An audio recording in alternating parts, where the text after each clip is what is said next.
मित्रों, आज चर्चा करेंगे महाकुंभ के बारे में।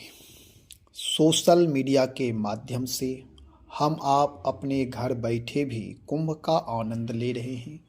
वहाँ जो कुछ भी हो रहा है, सही हो रहा है या गलत हो रहा है, हम आप सब अपने नज़रों से घर बैठे ही देख रहे हैं, सुन रहे हैं और प्रतिक्रियाएं भी दे रहे हैं।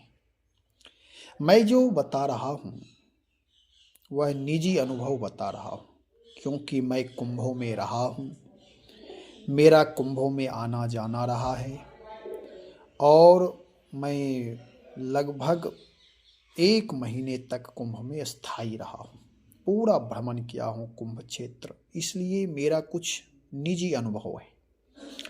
अभी आप देख रहे हैं सोशल मीडिया पर बहुत सारे महात्माओं की जामबारा है वहाँ। उसमें बहुत सारे अच्छे संत हैं, भजनानंदी संत, विरक्त हैं, तपस्वी हैं, सेवा सुमिरन वाले हैं, और कुछ ऐसे हैं जो बनावटी हैं, केवल वेशधारी हैं। लोगों के सामने सनातन धर्म के नाम पर केवल वह अपना बनावटी क्रिया करते हैं कि मैं महात्मा हूँ, लेकिन वह महात्मा होते नहीं हैं। बहुत सारे लोग हैं और देख भी रहे, कोई हाईटेक बाबा बन रहे हैं तो कोई कुछ बन रहे हैं, कोई फरसा लेकर के फोटो खिंचा रहा है तो कोई त्रिशूल लेकर के। खैर, जो भी हो रहा है देख ही रहे हैं, लेकिन हम आप सब लोग अपनी सावधानी रखें। एक तो बात यह है कि जो अच्छे महापुरुष हैं, जो विद्वान हैं, जो वास्तव में संत हैं, वे बहुत ही सूत्रात्मक शब्दों में अपना विचार रखते हैं। यदि व्याख्यान देना भी होता है, यदि कोई पत्रकार, कोई यूट्यूबर यदि प्रश्न कर रहा है, तो वह शास्त्रों की मर्यादा में ही अपने शब्दों को रखते हैं, उलूल जुलूल बातें नहीं करते।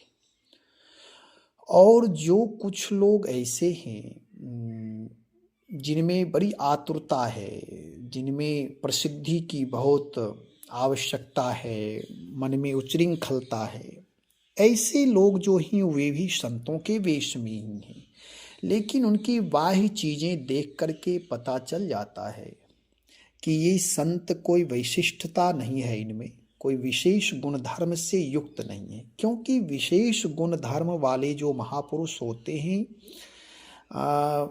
वह बोलते हैं, समय पर बोलते हैं, सही प्रश्नों का सही उत्तर देते हैं और अपने कर्तव्य परायणता में व्यस्त रहते हैं। जो उनकी नित्य दिनचर्या है उसमें वे लगे रहते हैं। प्रयागराज है, तीर्थराज प्रयाग है वह, और वहाँ जो महापुरुष लोग जाते हैं, खालसा लगाते हैं, बड़े बड़े खालसे लगे हुए हैं और उनके अनुयायी लोग बड़ा सहयोग करते हैं, बड़ी आस्था से, श्रद्धा विश्वास से खर्च करते हैं।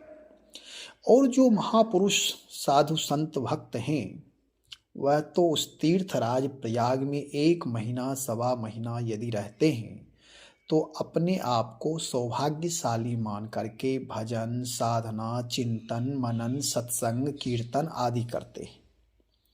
उन्हें यह नहीं है कि लोग मुझे जाने और लोग मेरे पास आए या मैं लोगों के पास जा कर के फ़ोटो खिंचाऊँ, सोशल पर रहूँ, ऐसी उनकी भावना नहीं है। हाँ, जो अच्छे पत्रकार, अच्छे यूट्यूबर हैं, उन्हें यदि कुंभ के बारे में, संस्कृति के बारे में या तीर्थराज के बारे में आध्यात्मिक चर्चाएं कुछ करनी होती है, तो उन विद्वान के पास, उन विरक्त महापुरुषों के पास जाते हैं।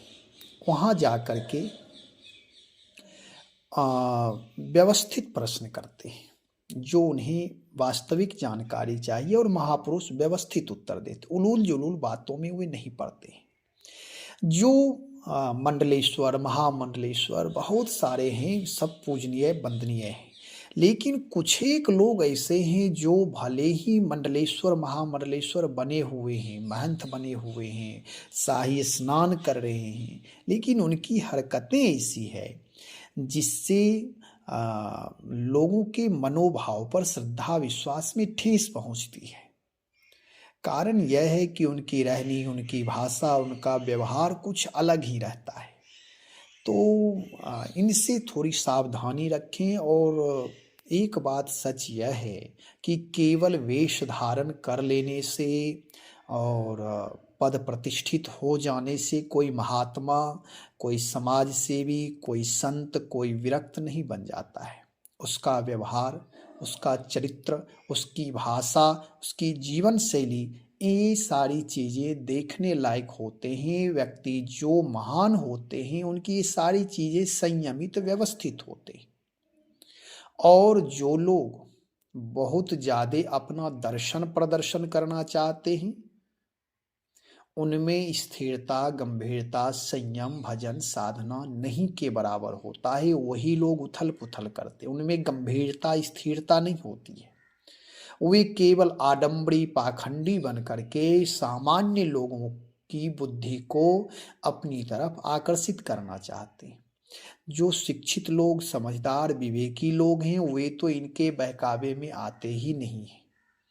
वे तो अपना जीवन महापुरुषों के चरणाश्रित रखते हैं। जो उलूल जुलूल बातें करने वाले हैं, अच्छा, दूसरी बात यह है कि जो आज माइक लेकर, मोबाइल लेकर के घूम रहे हैं, ये भी ठीक है, इनका अपना है सोशल पर प्रचार करना, इनका अपना धर्म है, जो करते ठीक ही करते हैं।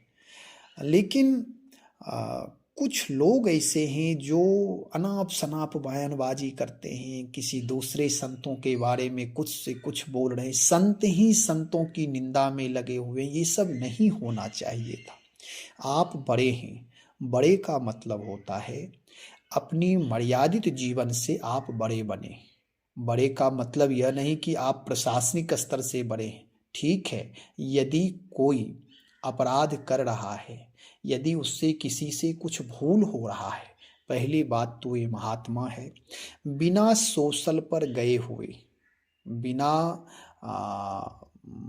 पत्रकार या यूट्यूब के बिना सहयोग लिया आप यदि व्यक्तिगत रूप से जानते हैं तो उस व्यक्ति को बुलाकर अथवा उसके पास जाकर के आलोचना करें, चर्चा करें, कुछ संवाद करें, उसकी बुराई को आप बताएं, तब आपका बड़प्पन है।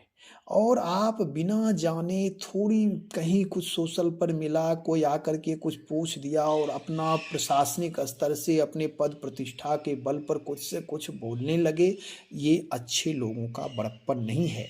इसलिए हमारा, आपका, मेरा कहने का मतलब यह है कि जो कुछ हो रहा है सब देख ही रहे हैं। लेकिन मूल बात यह है कि जो लोग कुंभ में जा रहे हैं, जो जाएंगे, उनसे मेरी प्रार्थना है कि इन जो पाखंडी लोग हैं ना, इनसे सदा दूर रहें। अच्छे अच्छे संत हैं, यदि आपकी मनोवृत्ति सही है, आपका हृदय शुद्ध है, तो अच्छे संतों का दर्शन होगा, प्रेमी भक्तों का दर्शन होगा, अच्छे सत्संग मिलेंगे, सारी चीज़ें अच्छी मिलेंगी। यदि जो ऐसे लोग हैं जो जाते हैं कुंभ में केवल फोटो खिंचाने के लिए और सोशल पर आने के लिए, तो उन्हें ऐसे लोग ही मिलते हैं। इसलिए अपनी सावधानी अवश्य रखें। आलतू फालतू केवल बाबा बाबा बाबा बाबा बने हुए हैं, इन बाबाओं से सतर्क रहें। हाँ, अच्छे विद्वान, अच्छे महापुरुष, अच्छे संत, नाम जापक, प्रेमी भक्त विद्वानों से सत्संग करें, उनसे जिज्ञासा करें, उनका दर्शन करें और इन लोगों से एकदम दूर दूर रहें, क्योंकि इनके पास नुकसान ही नुकसान होगा जाने से। इसलिए इनके चक्कर में ना आए। किसी को नंगे देख करके या विभूति रमाए देख करके, जटा देख करके प्रभावित ना हो जाए, क्योंकि ये जो भी लोग हैं ना, कोई एक हाथ उठा रहा है तो कोई एक पांव पर खड़ा है तो कोई मौन है, ये सब तपस्या के स्तर से यदि कोई कर रहा है, तपस्या की भावना ठीक है, लेकिन बाह्य तपस्या है केवल लोगों में प्रतिष्ठा। अभी आप देखे होंगे एक महात्मा एक पत्रकार को चिमटा मारा, कारण कि उसके एक हाथ उठा लेने से वह तपस्वी नहीं हो गया है। ठीक है, हठ योग किया है, हठ बस सब संकट सहे, हठ का परिणाम सब संकट ही सहते हैं। इसलिए किसी भी क्षेत्र में, चाहे आध्यात्मिक हो, धार्मिक हो, गृहस्थी हो, विरक्ति हो, कहीं भी, चाहे व्यवहारिक हो, कोई भी क्षेत्र हो, कहीं हठ नहीं करना चाहिए। हठ का परिणाम गलत ही गलत होता है, इसलिए हठ के चक्कर में ना पड़े। तो कहने का मतलब यह है कि हम आप जो भी अपने जीवन को जैसा बनाना चाहेंगे वैसे लोग मिलेंगे। इसलिए आप आध्यात्मिक रूप से तीर्थ क्षेत्र में जाएं। तीर्थराज प्रयाग हैं, वहाँ अपराधों से बचें, किसी की निंदा शिकायत ना करें, किसी में दोष ना देखें, अपने काम से काम, अपने राम से राम। जाएं, स्नान करें, दर्शन करें, सत्संग करें, सेवा सहयोग करें, जहाँ तक बन सके परस्पर एक दूसरे से देव भाव रखते हुए दंडवत प्रणाम करें। यही तीर्थ का महत्व है। यदि वहाँ जाकर के निंदा शिकायत चुगली यदि चोरी चमारी इस सब में यदि कोई रहा तो वह तीर्थ क्षेत्र का पाप जल्दी नष्ट नहीं होता है और वृद्धि हो जाती है।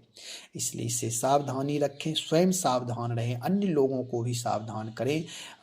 मैं अपना विचार शेयर किया।